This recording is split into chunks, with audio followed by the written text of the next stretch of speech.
بسم اللہ الرحمن الرحیم۔ اکرام مسلم، اس کا مقصد یہ ہے کہ ہر مسلمان کا بحیثیت حضور نبی کریم صلی اللہ علیہ وسلم کا امتی ہونے کے ناطے اکرام کرنا، دل سے عزت اور احترام کرنا، اپنے حقوق سے بڑھ کر دوسروں کے حقوق ادا کرنا۔ مسلمان کی قیمت دل میں ہو، بڑوں کا احترام، چھوٹوں پر شفقت اور علماء کرام کی قدر ہمارے دل میں ہو۔ ہمارے ذمے جتنے حقوق ہیں ادا کریں، اپنی خامیاں دیکھیں، دوسروں کی خوبیاں دیکھیں۔ اللہ راضی ہوتے ہیں کلمہ اور نماز سے، اللہ کے بندے راضی ہوتے ہیں احسان اور اخلاق سے۔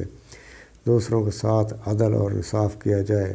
اولین اور آخرین کے بہترین اخلاق یہ ہیں: جو تو اسے ناطہ توڑے تو اس سے ناطہ جوڑ، جو تجھے اپنی عطا سے محروم کرے تو اسے عطا کر، جو تیرے اوپر ظلم کرے تو اسے معاف کر۔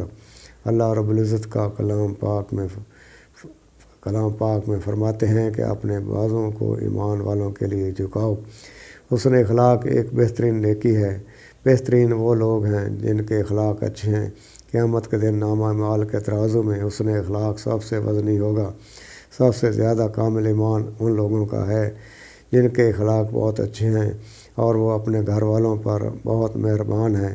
جس مومن کے اخلاق اچھے ہیں اس کو دن کے روزے رکھنے اور رات کے قیام کا ثواب ملتا ہے۔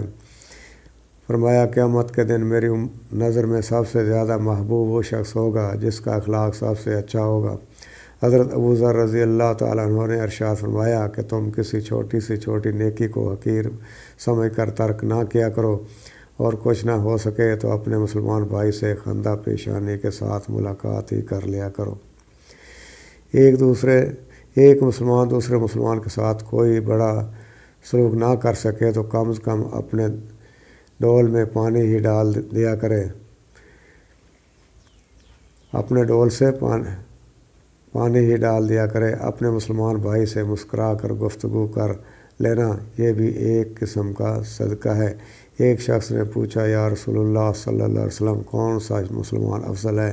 فرمایا، وہ مسلمان جس کے ہاتھ اور زبان سے ایذا سے لوگ محفوظ رہیں۔ جو شخص کسی مسلمان کے کام میں کوشش کرتا ہے تو اللہ تعالیٰ اس کے کام میں صحیح کرتا ہے۔ جو شخص کسی مسلمان کی تکلیف دور کرتا ہے تو اللہ تعالیٰ اس کی تکلیف دور کرتا ہے۔ جو شخص کسی مظلوم کے ساتھ چلا اور اس کے مقابلے میں کوشش کی یہاں تک کہ اس کا حق ثابت کر دیا تو اللہ رب العزت اپنے بندے کو قیامت کے دن پل صراط پر ثابت قدم رکھیں گے۔ جو شخص کسی کی ایک ضرورت پوری کرے اللہ تعالیٰ اس کی 72 ضرورتیں پوری فرماتے ہیں۔ ایک دنیا کے لیے کافی ہو جائے گی اور باقی 72 جنت میں درجات بلند کرنے کا ذریعہ بنے گی۔ حضرت ابن عباس کا مشہور واقعہ ہے کہ مسجد نبی کے اعتکاف سے اٹھ کر ایک شخص کے کام کی سفارش کے لیے چل دیے۔ اس شخص نے عرض کیا، آپ کا اعتکاف تھا، آپ بھول گئے؟ فرمایا، بھولا نہیں ہوں، بلکہ میں نے حضور نبی کریم صلی اللہ علیہ وسلم سے سنا ہے، جو شخص اپنے بھائی کے کام کے لیے چلے اور اس کا کام میں کامیاب ہو جائے یہ اس کے لیے 10 سال کے اعتکاف سے افضل ہے، اور جو شخص ایک دن کا اعتکاف بھی اللہ کے واسطے کرتا ہے تو اللہ تعالیٰ اس کے اور جہنم کے درمیان 3 خندقیں آڑ فرما دیتے ہیں جن کی مسافت آسمان و زمین کی مسافت سے بھی زیادہ ہے۔ اللہ تعالیٰ ہمیشہ اپنے بندے کے کام میں لگا رہتا ہے جب تک یہ بندہ کسی دوسرے مسلمان کے کام میں لگا رہتا ہے۔ نبی کریم صلی اللہ علیہ وسلم کا پاک ارشاد ہے، جو شخص کسی مسلمان کی پردہ پوشی کرتا ہے اللہ تعالیٰ دنیا اور آخرت میں اس کی پردہ پوشی فرماتے ہیں، اور اللہ تعالیٰ بندے کی مدد فرماتے ہیں جب تک کہ وہ اپنے بھائی کی مدد کرتا ہے۔ حضرت علی رضی اللہ تعالیٰ عنہ کا ارشاد ہے کہ کسی مسلمان کی ایک ضرورت پوری کر دوں یہ مجھے زمین بھر سونا چاندی ملنے سے زیادہ محبوب ہے۔